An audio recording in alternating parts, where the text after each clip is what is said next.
Let's Talk Oculus is brought to you by, well, you. If you want to know how to support the show, go to patreon.com/Playtest VR.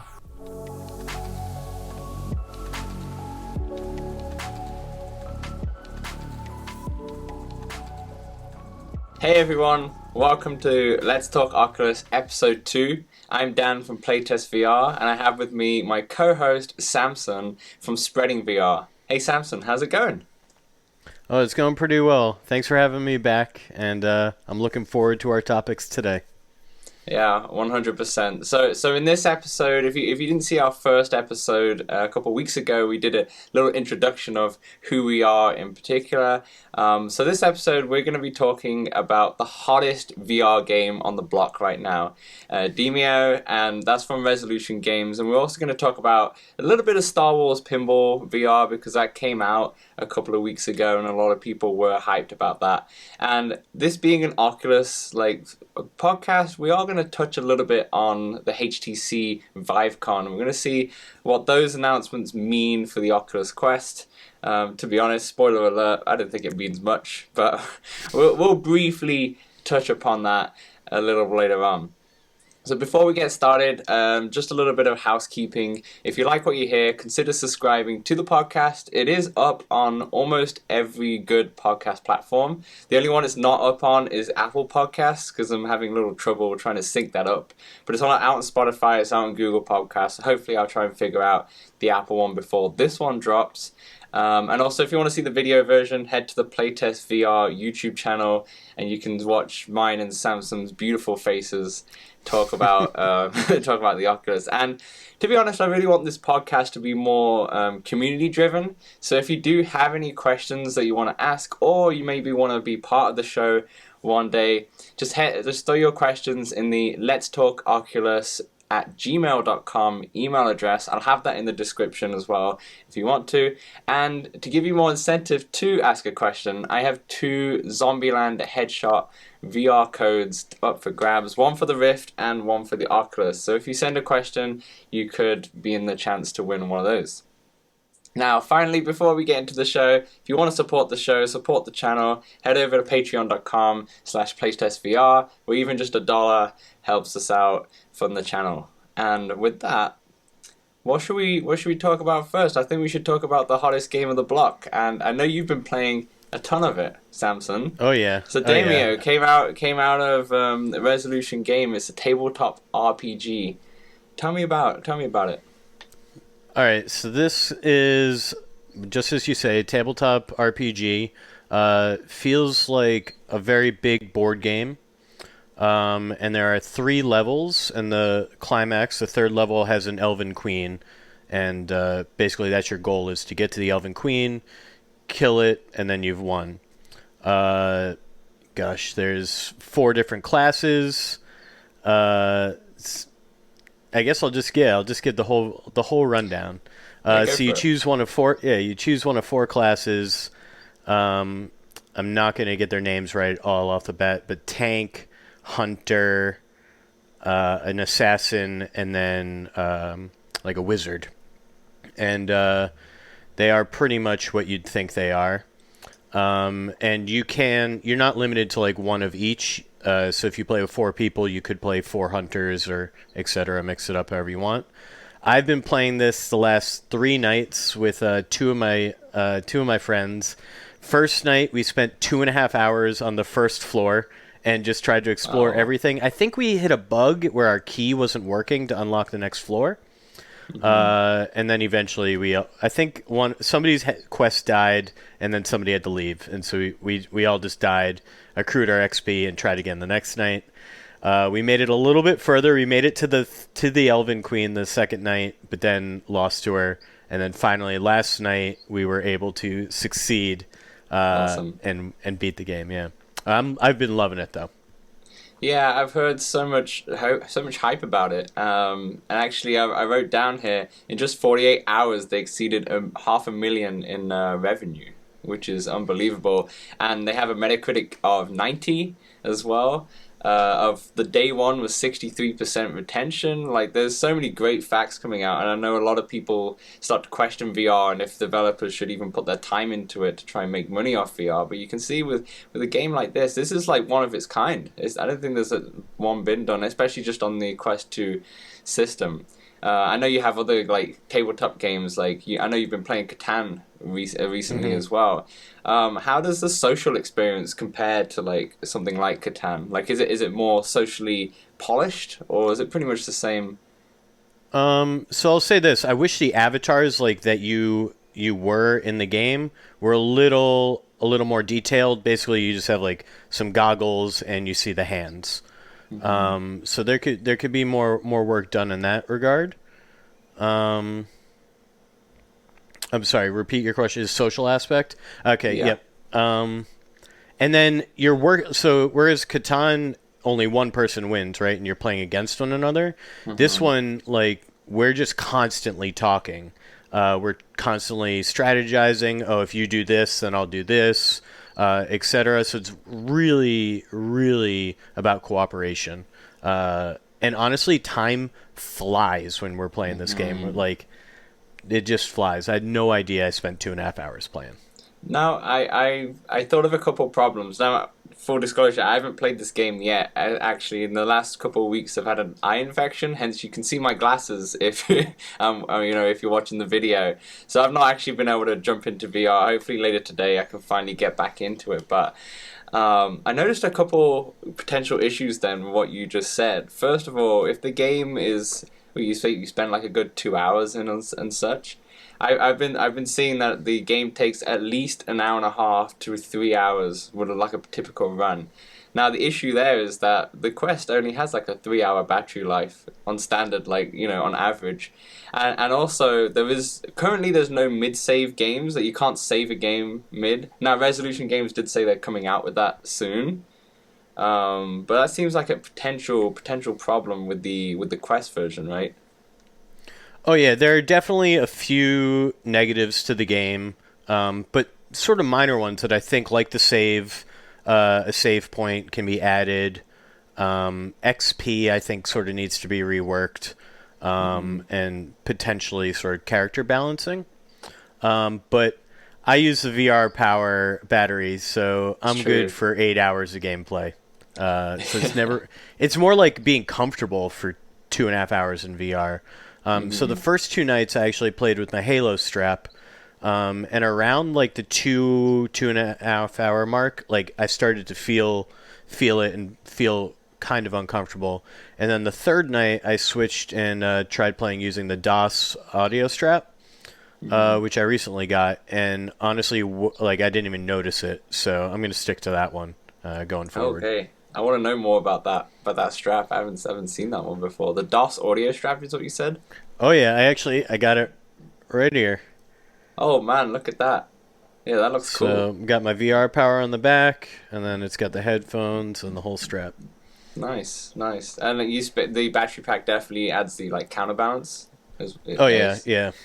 Yeah, I see a lot of people talking about that.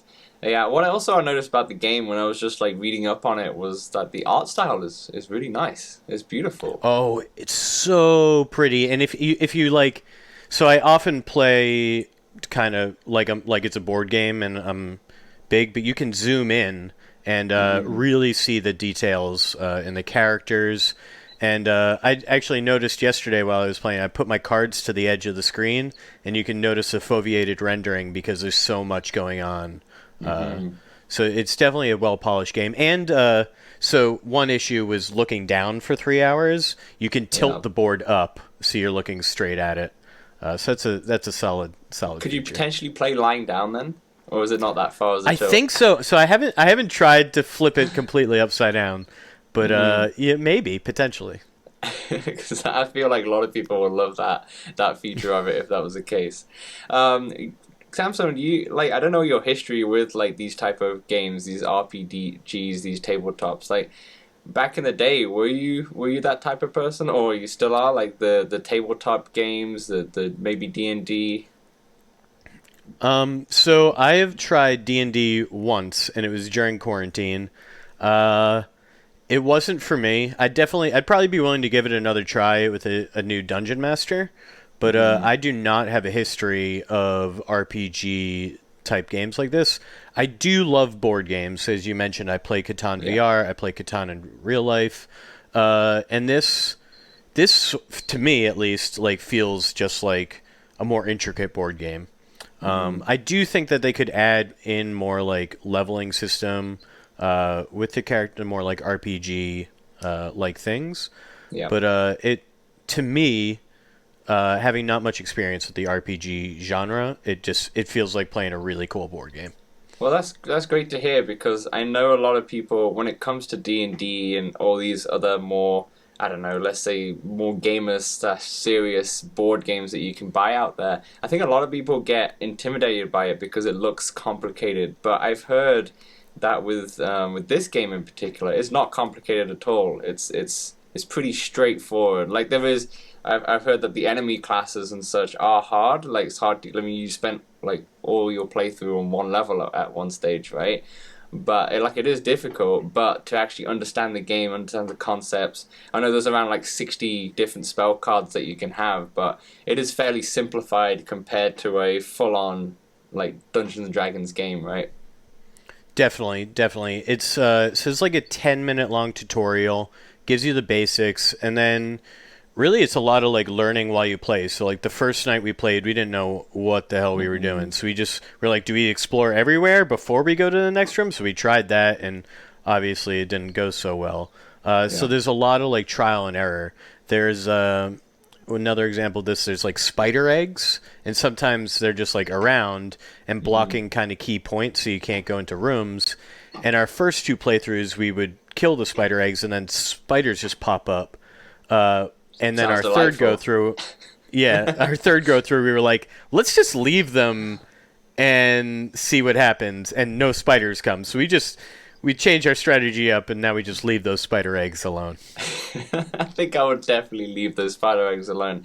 Now, you just touched on strategy there. Do you feel like you've got some sort of strategy locked in now, or are you still jumping across different classes to see what really speaks to Um, you? so two out of the three games I played as a hunter class, and the other one I played as a tank.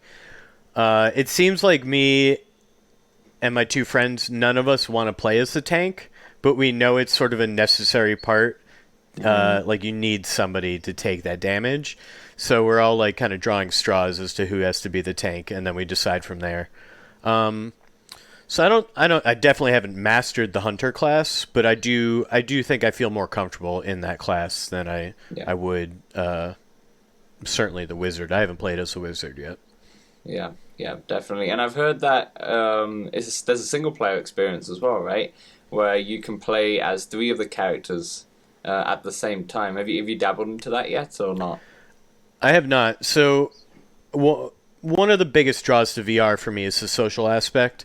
So playing this game single player does not interest me or appeal to me in the slightest. Like Mm, that would seem like almost not torture, but that would seem like I would feel the time. yeah, fair enough. Although it would probably go faster since you're controlling everything. You don't have to like talk to folks. But But you're right. yeah, I think this is all about social. I think the score that Metacritic's like have come together is 90. I feel like if you were just ranking the single player, it would probably be much less, just because it doesn't have that. It's all about the social VR experience in this game. It's really built upon that. So and even though it has like just three levels, right? To one, yeah, it's three levels. Even though it has that, they've already announced that there's free DLC coming in the summer 2021, and it's called Realm of the Rat King, which includes more environments, new enemies, new cards, etc. So it seems like something that a lot of people will be happy to pay for, but it's coming for free in the summer. yeah. So I don't own that many $30 VR games. I'll be honest. So I was a little. That was like I was hesitant to buy it until my two friends said, "All right, let's play it," and then I knew that I had somebody to play with. Hmm. Um, but I did read about that future DLC, and that's exciting. so when you start, there's like a book, and you open the book, and that's sort of the plot, if you will. And so I think Hmm. all the future DLCs will be like a different story, if you will. Yeah. And I can't imagine that they're going to stop at two. So I'm excited to see what happens. Mm. There is some replayability in the current dungeon in that the first two floors are always what's it called, procedurally Procedurally generated. generated. Yeah, yeah.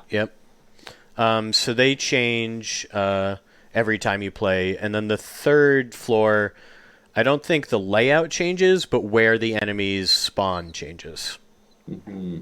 Yeah, so a little bit of replayability there. Now, here's a question for you because I actually couldn't find this online. Can you just jump into a game with like the random public, or do you have to be with people that you know from your friends list? There's definitely public games to play. I have not explored that, but I have seen. I see Hmm. the option there when you go to create a room or go into multiplayer. There's public or private.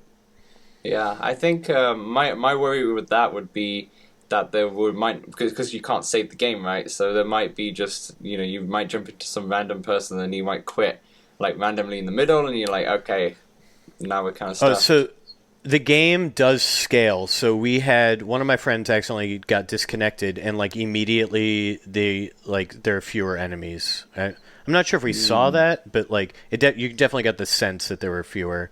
Um, and that's clever. so yeah, that's definitely a clever feature. And one of my friends got disconnected, and then he came back, so that's definitely possible. Hmm. But I think you like if you disconnect yourself or you get disconnected and you don't come back to the end, you lose that XP. Hmm. Right. Although the XP I believe is just all for cosmetic things, and it seems to be very regimented. Every game, no matter what, you get 1,000 XP. Hmm. Yeah, they might do some events in the future, like like a weekend event where there's like double XP, or especially when the new DLC comes out. It'll be interesting to see if it's gonna be free DLC going forward. I feel like maybe the first one will be, but I think if it's well polished like this actual game is, and it gets the same recognition as the main game does, I think there'll be no problem charging like $5, $10 for it. Even that's like lowballing it, but I feel like that's not many people are gonna have a problem with that. You see bigger games like Destiny, for example. I'm a big Destiny player on the flat screen game, should we say? And like I've always have no problem buying the new season packs and when there is DLC, when there is expansions, because it just adds so much to the game. So yeah, it depends how Oh, in depth this is. I think I lost you Shit, I there. lost you. Okay, we just got disconnected there. But Samson, I know you have a few thoughts on the DLC and such. Yes, so I think they might go like the walkabout sort of way, which is some free courses, and then in the future they're going to have some paid DLC. So I think there'll be some free, like this Rat King, and maybe one or two more, and then some sort of paid DLC as well. Yeah, is there anything in this game that you think that's missing that you wish that they had, or do you think it's pretty polished for their first run out of this tabletop game? It feels pretty polished, but there are always ways to improve. Perhaps adding like side quests or like timed or shorter raids. Hmm. Some sort of achievements like for killing certain enemies or things like that. And just like yeah, kind of reworking the leveling system. Hmm. And then just always adding more classes. I think I've read that they have plans to add more classes, but Yeah. the classes really is where you get a lot of variety, right? Like if you play that game four different times with each different class, it's going to be a completely different experience. Yeah, and there's going to be a different strategy to out. So yeah, I'm really interested in this game. Like I want, like just like you, I was never really dabbled into the more hardcore tabletop games like D&D and such. But I also play guitar, and I loved like the RPGs from even the South Park RPG. I don't know if you ever played that Oh, one. I love that Stick of Truth. Yeah. Stick of Truth is so good, and the Fractured Butthole was good too. But Oh the yeah, Stick of yep. Truth was just oh man, that game is so funny. It's one of the most funniest games I've ever played, and it's fantastic as well. So yeah, I'm all for it. If I really like the setting, the lore, I do get hooked in, and I can see that a lot of people on Twitter, on YouTube, have got the bug with this game. I see that's everyone's playing this one. Yeah, and it's impressive because the game, like, it's not a small endeavor, right? Like, when me and my friends go to play, it's like we know it's going to be 2.5, 2 to 3 hours about. Yeah, exactly. It's not like a Population 1 game where you can just jump in for, 10, 15, 20 minutes or so and then you're out and you've had a good experience. But this is like, yeah, you have to commit. You have to commit. Because there is Yeah, no mid exactly. saves. So, but no, this is definitely one that I hopefully would start checking out from later today, if not next week. I can't wait to jump in. Any Yeah, more maybe we thoughts can get a on? game together. Oh, 100%, 100%. Any more thoughts on this before we move on to your next game that you've been playing? No, I'm down. I'm down to move on. Okay, beautiful. So let's talk about the next one. And I know you've been playing it a bunch, but I feel like maybe you've stopped because of Demeo after that last one. But Star Wars Pinball, what do you think about it? So here's I mentioned that I love the social aspect of VR. Here's one that's completely single player, but I still love it. Very niche, like target market. You know, you gotta love Star Wars, you gotta love pinball. I happen to love both those things. Mm-hmm. So positives in this game: lots of achievements, addictive gameplay loop where you want to keep beating your score, beating other people's scores. Lots of variety. There's like 8 tables, I think. Um, and there's even like a single player sort of campaign mode. I started playing that, and then honestly, I like standard pinball, so I've just been playing the Yeah. normal pinball now. And graphically, I'd say it looks decent. Um, Not the most amazing Quest 2, but Mm-hmm. it looks decent. And the mini games are pretty fun. I've been a big fan of the Mandalorian table, and one of the mini games is he goes behind where the flippers are, and you use his flamethrower to hit the ball or like move the ball, and so that's a pretty cool one. I have not experienced all the mini games because honestly, they're a little challenging to get to in some of the Mm-hmm. tables. Mm-hmm. A few, I guess, negatives. When the first like week I was playing it, I noticed some sort of lag, but that seems to have been updated out because I haven't noticed it in the last few playthroughs. Mm-hmm. This is just one of my gripes with like VR games in general, VR devs maybe. Like I get so used to the trigger being like how you select things, right? In most, I'd say in 90% of the games and menus, that's it. And in this Yep. game, it's the A button, and it just feels like a 2D game, you know, like because that's always the go-to on like Xbox or whatever, Mm-hmm. and that just like throws me for a loop. It's like it's nothing big, but it just sort of bothers me. Little immersion breaking, would you say? Having it Yeah, as the A button. I don't know what it is. Yeah. And then another thing I wish like the apartment and like home is super cool, like Mm-hmm. customizable. It's got good details. It's got the jukebox, and I just wish that I could make it my home environment. You know, like Mist did. You know, offer me something like it Mm. doesn't have to be mine necessarily, but offer me some sort of Star Wars home or something Mm. like this. Like that would just be super cool, and like people might buy this game just to get the home environment. Mm-hmm. But yeah, I've been loving it. My two favorite tables so far have been the Mandalorian table, and oh gosh, I forget. It's like the cartoon Disney Plus show, and Clone Wars? Rebels maybe. Yeah, Rebels. Oh, Rebels, Rebels. Those two tables have been my favorites so far. Um, yeah, I Yeah. think I've live streamed a couple on my YouTube channel. Little shameless plug there, and Yeah. I hope to do more of the tables on there too. Yeah, check it out on Spreading VR.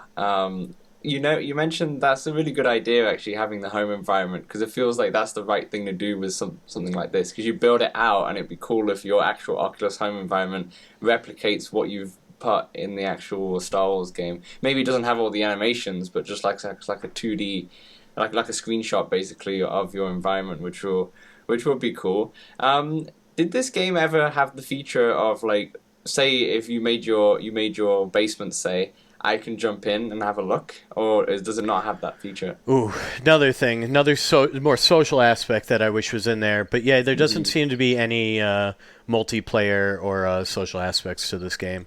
But yeah, that would be another thing. Like if somebody else had, they could show off what they've unlocked and how they have it set up, and vice versa. That'd be a cool feature. I think it would. I think maybe a little bit of a misplay on their front. I think it'd be more popular if it had that social aspect. If you could have like you mentioned those mini games. If some of those mini games were multiplayer, you could just hang out in your Star Wars crib. You could have like meetings in there and such. Like that seems like a misplay on them. I don't know if they're looking to add that feature in the future. But how does this compare to like the 2D versions? So basically the flat screen pinball, because I know you're into those. Well, I haven't played much 2D, but I did play the Pinball FX2 VR. And I thought that game. I haven't played it in a while. Initially, I'd say I thought that game looked better, although I don't think it's been updated for the Quest 2. So like the leaderboards and like the words are all convoluted and jumbled, but there are times where I feel like the ball will take this bounce that I'm not expecting, and I never really felt that in the FX2 game.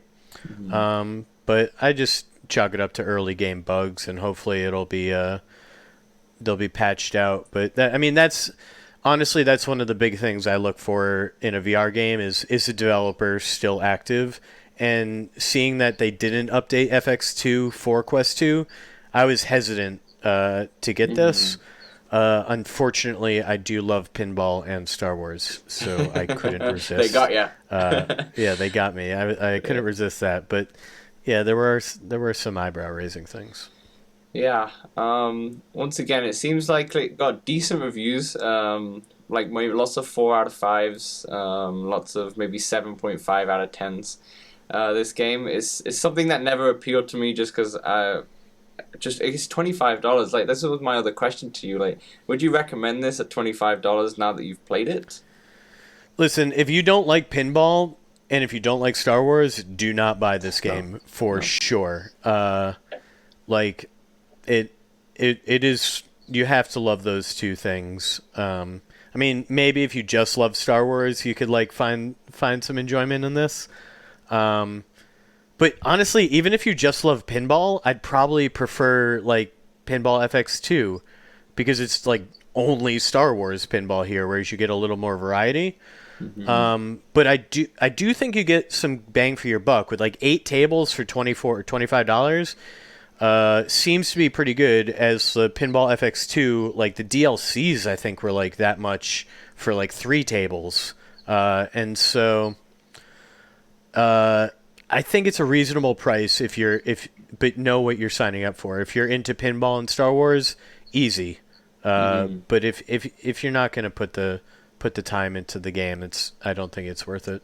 Yeah, that's fair. I think this game would also be prone to coming on sale quite quickly. I know it kind of did in the Star Wars pack that they did in May 4th, but they kind of did. But then in the end, you had to start to pay for the other 2 Star Wars games, Immortal and Tales from the Galaxy's Edge. So, like, I actually would expect. That's how I picked up this game. Oh, you did? Yeah, I picked it up in that bundle. I had all the Vaders, but I didn't have Tales from Galaxy Edge, so I figured why not. Now, if you had all the Vaders, did you get that bundle cheaper or not? Or was it? Yeah, so the way the bundles work, they just don't charge you for the ones that you already own. Oh, that's nice. Yeah, it's sort of a way to get around the no refund bundle policy. Is like if let's say there's 3 games in the bundle and you don't want one of them, just buy it before you buy the bundle and then return it after you bought the bundle. Little top tip there. Yeah, yeah, don't do it too much though, because they do number the number of like returns you can do. But if I realized that very early on. Yeah. Yeah, I realized that. I remember when I bought a bunch of horror games for the channel, and then some of them were like absolute trash, and I was like, okay, refund. And then I couldn't refund one of them. I think it was the Exorcist. I wasn't a big fan of that game. Apologies to the people who are, but to me, I didn't really like that game that much. And I tried to refund. It was like $30 or $25. I tried to refund, and it said, "You've hit your limit. We can't do it." And I was like, "No, no." Like, yeah, but it is what it is. But it's a good refund policy that they generally have. But yeah, it's interesting thoughts on Star Wars Pinball. I'm still not sure if I would jump into it. I think the only thing that would get me into it, I mean, I do love Star Wars too, and I like pinball, but I don't know if I'd commit that much for it. But what this game did look to me like, it was quite relaxing to just spend a few hours or 30 minutes or so. Did you find that? Yeah, so it's good to know that, like, one, it's a seated game, which can be nice when that's what you're looking for, and you don't have to like commit much time to it. So if you want to just play 5-10 minutes, especially if you don't care about your scores and you're just like want to just mess around, play pinball, it's very easy to just pick it up, play a couple balls, and call it an afternoon. But just on your sale comment, I would not count on it going on sale, as I don't think I've ever seen Pinball FX2 go on sale. And generally, I think it's the developers that choose if it goes on sale, and so just based on that, I wouldn't so much count on that. Yeah, that's fair. I think it's easy to mix that in with the other two Star Wars games, but I believe they're both licensed by Oculus, like they're both published by Oculus, the other two. Don't know about this one, so you could be right. I think obviously if it is published by Oculus, then 100% count on it to go on sale, like a summer sale or something, like easily. But yeah, you're right. It's something to look into, actually. Something to look into. So yeah, I don't know if I'd get it, to be honest. I don't know. I'm still on the fence. It's okay. It's not for everyone. Yeah. I get that. Yeah. Okay, so normally I would talk to you what I've been playing, but like I said, due to my eye infection, I've not played anything. What I have though is hopefully next week I can finally get a video back out on the channel, and a company has sent me a device. Now let me just go grab it. So for those who are on the video here, they'll be able to see it. So the company has sent me this. Ooh. This has been sent by AMVR, and what it is for 11 table tennis. And essentially your controller just pops onto there. In the actual 11 table tennis, there's actually a setting already done, so you don't have to calibrate this yourself. You just literally select it, and then you're playing the game. And this has made my game for 11 table tennis a million times better. I sucked at that game. Yeah. I sucked at this game, and then as soon as I had this attachment, everything felt natural. I was able to hit like topspin shots much better with this. I'll show you in the gameplay video that I will post hopefully next week. There is a couple issues with this though, and I have reached out to the developer. One, it's really light. This little frame itself. So once you put the Oculus Quest controller in, it becomes top heavy, and that doesn't feel right. When like I have a proper table tennis paddle here, and you hold that, and it's just like evenly weighted, right? So this one's a little top heavy once you get the controller in, which does feel a little bit odd. You do get used to it though, but all of these experienced table tennis pros aren't going to be too happy. I'm not sure if you can just put like a little bit of a lead weight at the bottom here to kind of balance it out, because I know I do that with my putter in real golf, so I don't know if you could do that and it'll work, but I reached out to the developer and asked him about that. And also, once again on the video podcast, for people who can see, the way it clips in is this little like force clip up here. I don't know if you can see that with the camera. It just clips on like that, so it's like forces it shut, the controller. But the issue is because it's just like more of a force shut. When I was playing in the living room because I was showing my housemate, and I went to do a slam, and I slammed, and because it's not like a full-on hook, it's like just a force push. The controller went flying across the room, hit the hard floor and everything. Luckily, I looked at the controller and there was no damage. I was like so lucky. But I feel like if I hit that controller one more time, it's at its breaking point. So it's not flawless. And I think it's around $15 on Amazon. I think that's Canadian price as well, so it might even be cheaper than that. But don't quote me on that. AMVR, I will have a video up next week about this, giving you a bit more details and showing you how much better I am. I even beat someone on online multiplayer for the first time. Nice. I suck at table tennis. So yeah, I'll talk about that later on. And there's something else that a company sent me, which Samson, I think you would be interested in. Now, there's a few VR fitness games out there. So there's XR Fit, right? There's Supernatural. Obviously, if you play Beat Saber crazily or Synth Riders, a Thrill of the Fight, you get a good workout. But the issue is, like, I know a lot of us in this community wear the VR cover, right? And it gets sweaty. Very, very sweaty. Yeah, there you go. So you got the white one as well. It's even worse. Yep. You get a lot of sweat on that, and it does take you out of the game a little bit. However, I signed up to the Supernatural subscription. Now, they do a 30-day free trial, and then you pay for it if you want to. I'm not saying you need to pay for it or anything like that. It is really good, but the cool thing is because if you become a founding member, so if you just sign up for the 30-day trial, they send you the sleeve. So once again, If you're on the video podcast, you can see the sleeve. So this is a rubber sleeve, which is really loose, and essentially I fit this on top of my VR cover itself, and it reduces sweat. Like, it reduces it considerably. It's very good for breathability. It reduces obviously your sweat on here, and it's totally free. I think it's you can pay for it on the Supernatural store. I can't remember how much it is. I want to say just $10 or something. But like I said, if you sign up to their just free 30-day trial, and even if you just cancel it, they'll still send you this, which is cool because I don't have the subscription anymore. but they sent me this. So now when I do like Thrill of the Fight or Synth Riders on a harder level, I always put that on and it just slips on nicely. So a couple of bonuses for the video podcast there. But I'll definitely talk more about the 11 table tennis more in a following video once my eye is healed.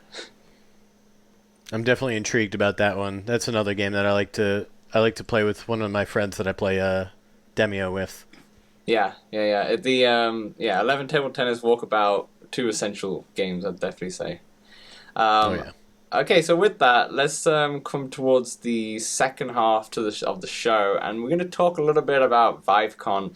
Now, there's probably not much to talk about it, because I feel like both me and Samson and a lot of the VR community, before the leaks happened, were expecting an Oculus Quest 2 a competitor, shall I say, like a direct competitor. We did see that the ViveCon were going to announce a completely wireless headset, and they did, but mostly about business. So just a quick recap of the event. It was like an hour event, and to be honest, you don't need to watch it if you didn't watch it. It's about 45 to 50 minutes worth of just business enterprise content and what you can do with the Vive Focus 3. Which was somewhat cool to see, but I was like, okay, come on, I want to see what else is happening. And then they touched on the new Vive Pro 2, which is their new PC headset, which we'll talk about in a second, for about 5-10 minutes, and that was it. And that was the end of the conference, and I was like, okay, cool. It was more about business than anything, but I guess, Samson, you were slightly underwhelmed.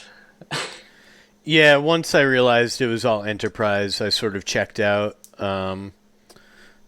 Yeah, I mean, some of the stats are kind of cool, but it's all so expensive that, I mean, it's not going to pull me away from my Quest 2. PSVR 2 might, but this won't. Yeah, I think PSVR 2 is the next big thing, to be honest, because, yeah, Vive Focus 3, which is business only, comes in about $1,750, I think, or something, over $1,500 worth. Canadian. And also, that's Canadian, right? I think so, yeah. Yeah. Essentially, though, even though it was a business headset, there are 2 features that I kind of want to touch on because I did love. And one was the fact that there was expandable battery packs that you can just like press a button and the battery pack falls off, and you can put another one on into the back of the headset. And the battery pack is kind of like padded as well, so it becomes like your head mount. and such. I think that'd be an awesome feature for a future wireless headset, to be honest. Yeah, that looks sweet. And honestly, that I wish Oculus did that with their Elite battery strap. I mean, that's got its own problems, but if you could just like exchange out that battery pack, I don't like that seems like an easy thing to add into that thing. Yeah, I would think so. It's just like a clip in, clip out, as simple as that. And you can buy more batteries. You can even, Oculus could even make their own Oculus branded battery, which you have to buy their version. And I still think proprietary. Proprietary, exactly. But I still think people would buy that as well. I think, they'll still buy that as well. But I like that. And the other thing that was interesting to me, and it's probably why it also costs so much, is that the whole headset's made out of magnesium. Rather than like a plastic. It's used magnesium parts to make it much lighter. Now, I actually couldn't find, I was searching earlier today, I couldn't find the specs on how heavy the actual headset is. But using a magnesium headset seems like potentially could be a great play. I know you spoke about earlier when we were talking about Demeo that you got a bit tired after a while playing that game. Having a much lighter headset is obviously going to make that better. So that was an interesting choice. Yeah, I agree with that one.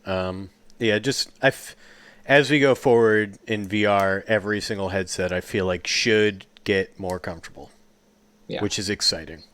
Yeah, 100%. And then okay, so let's move on to their Vive Pro. And once again, we probably won't speak like for too long on this because it is just a PC VR headset. And obviously in the Oculus space, our PC VR headset is gone. So we just use our Quest as our PC VR headset too as well. But yeah, the Vive Pro 2, very similar design to the last one. I believe, I don't know if this is Canadian again, it comes in at $800 US, I think it was. I'm not sure the price on this one, yeah. Yeah, but it was just the headset itself. You can buy the full kit for another $400-500 or so. Just a couple of things to note. OLED panels are gone, which is quite interesting because that was the biggest factor with the Oculus Quest 2 getting rid of their OLED panels and going to LCD. A lot of hate came from the community going, oh, the blacks are not going to be as good, they're not as sharp, or they don't look as realistic. A lot of people are saying that, but so is Vive Pro 2 with their top quality consumer PC VR headset. They've also got rid of it and put some higher resolution LCDs. One thing that people didn't like is that the controllers, the HTC Vive controllers, have these massive wands. I've never used them, but I see just going by the community, they don't like these controllers at all. But interestingly enough, you can get the Steam controllers and they'll work fine. The Index controllers work fine with that too. And the thing is, I just wanted to quickly mention is that I don't know whether... honestly, I don't really play that much PC VR. I'm in the Oculus space, right? But if I was just built a new PC and I wanted a VR headset, I'm finding it difficult to choose this HTC Vive Pro over the Valve Index. Because the Index is cheaper by about $200-300. Even with all the full kit, it is still a little bit cheaper. And the only thing that I see that's worse on the Valve Index is that the panels, I don't know if they use LCD panels, but the resolution is slightly less. It's not a 5K resolution like the Vive Pro 2. But even that, like the Index still has it's 144 refresh rate as well, is what people say is the optimum for VR because that's how your eyes work. I don't know who will buy the Vive Pro, to be honest. But yeah. Yeah, I don't really know either, but it does also have a larger field of vision. That's the one thing that stood out to me, which I don't really find. Like the Quest 2, I use on the third IPD setting, which I've heard is the worst for high FOV, and it feels like I get immersed. I'm sure once I get a larger field of vision, I'll have a hard time going back. But as of right now, just a larger FOV is not going to get me to buy your product. Yeah, I think you're right. I think is once you know what the comparison is, it's like headphones in a way. It's like you don't know what you're missing out on until you try it, right? To be honest with the Oculus Quest 2, I do see on the sides if you do look closely, but you just get used to it. And if you're getting sucked into the game, you don't really notice it that much anyway. Exactly. But yeah, that's really to be it with the ViveCon, to be honest, because like nothing really speaks to us or speaks to us as an audience, to be honest, because this is nothing. It's not not a competitor at all, which is a shame because I thought that the wireless one was going to be, but I didn't realize that it was going to be all business until it did leak out last week. So yeah, I guess we will wait to see who the competitor will be. I know that in the Chinese market, the Pico 3 was just released or just announced to release, but that's like mostly in the Chinese market. They have a pro version coming to the Western market, I believe, which has like eye tracking. But I think the issue with that headset is that the content is like, does it have access to the various games? I know you have access to Steam, but then that's PC VR. Does it have access on their own store? And they do have quite a few games, but we'll see about that. I think you're right. What you just mentioned earlier, though, the PS5 VR headset is probably going to be the next one that we'd be like, oh, damn. Which did have leak specs, but I didn't write them down, so we can't talk about them. Yeah, I haven't read about the specs, but I did see that some of them leaked. Yeah, definitely. So yeah, so that was ViveCon. It was quite underwhelming, to be honest, for us consumers. Just a couple of things I wanted to mention on the podcast just before we wrap up here. There's a couple game releases that I just wanted to talk about. Population 1 has Season 2 out today on recording, so on May 13th.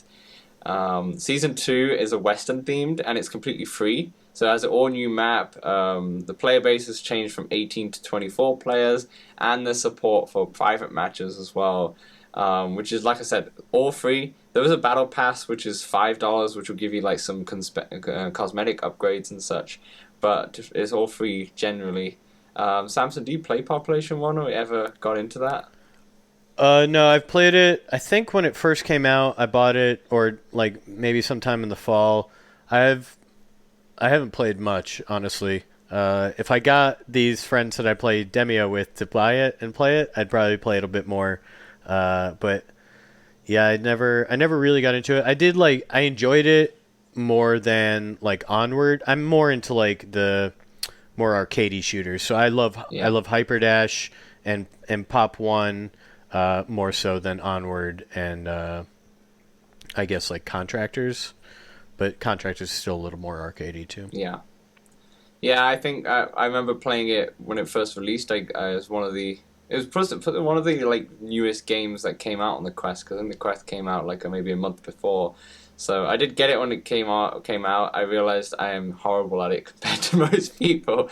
I feel like now I want to go back into it for the same reason like with you. I think with the private matches as well, I think it would be cool for the social aspect if I had a bunch of friends playing this game. But yeah, I don't think I know anyone. I mean, if you don't play it, I don't think I know anyone playing Population 1, to be honest, on my friends list anyway. So, but if you're into that, you definitely check it out, because it is a real fun game once you get into it. And like I said, it's free. And the other one I wanted to mention was Smash Drums.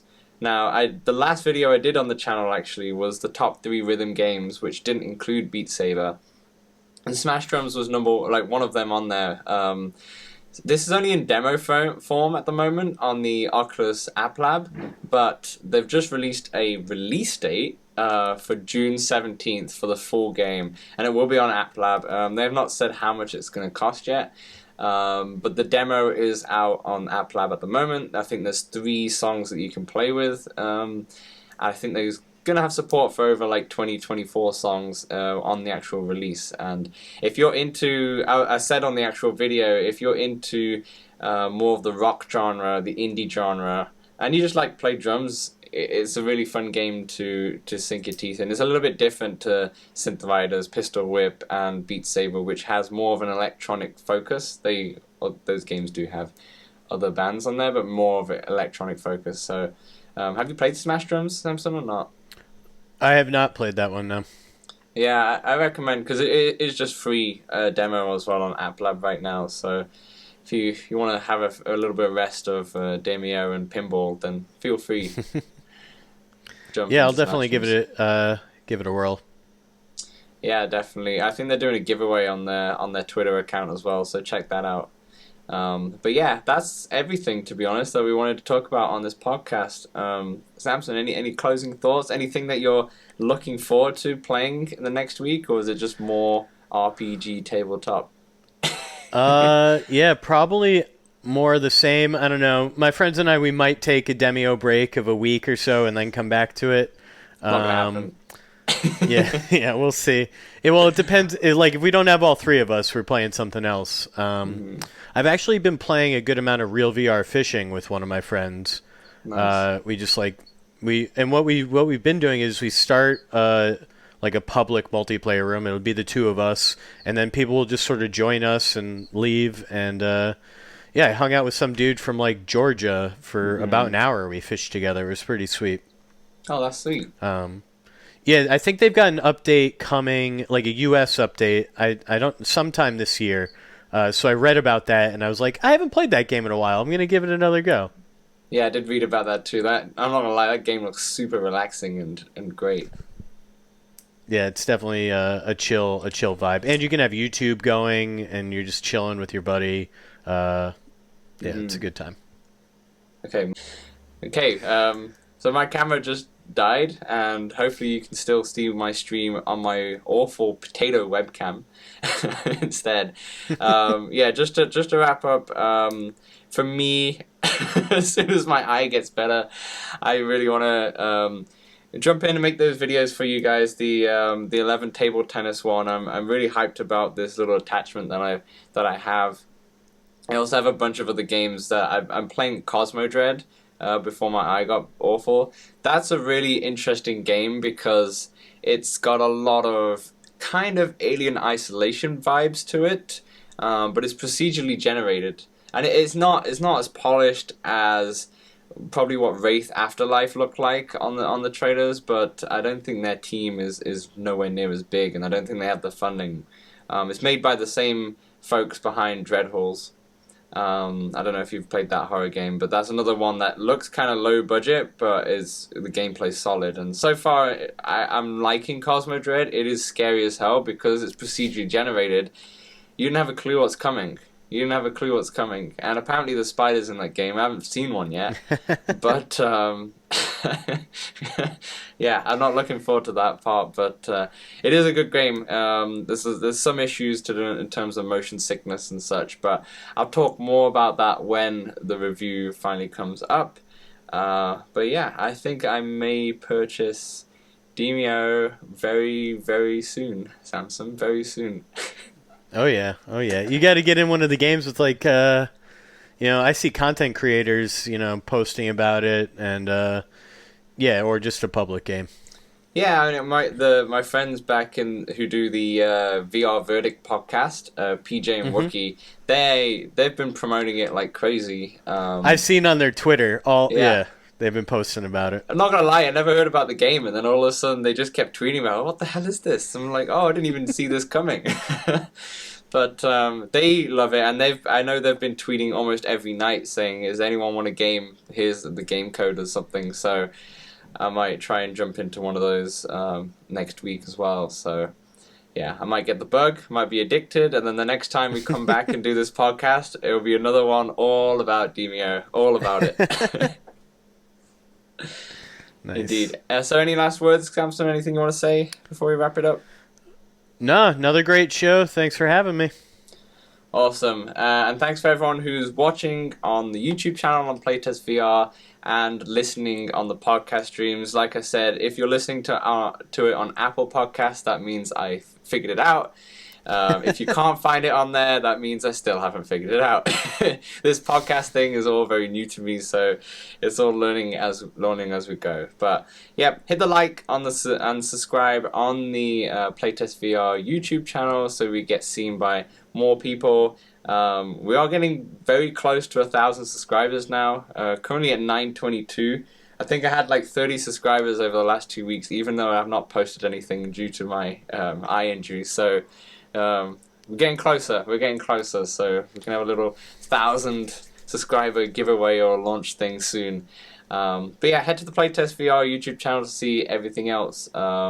Oculus, and definitely check out Samson's channel for Spreading VR. If you just want to see straight up raw gameplay of some games, like Samson's the kind of guy who will buy every single game. And he knows it, but the good thing is you jump in with him he'll have like a 2-3 hour stream where you can see exactly how the game is actually meant to play. No marketing, no paid content, nothing. This is just raw. This is exactly how the game is meant to be played from a standard average VR user. So yeah, so that's Spreading VR. Definitely. So that's Samson's channel, Spreading VR. My channel's Playtest VR. I'll have everything in the links in the description below. Thank you all so much for watching and listening, and we'll see you on the next episode. Take care, guys.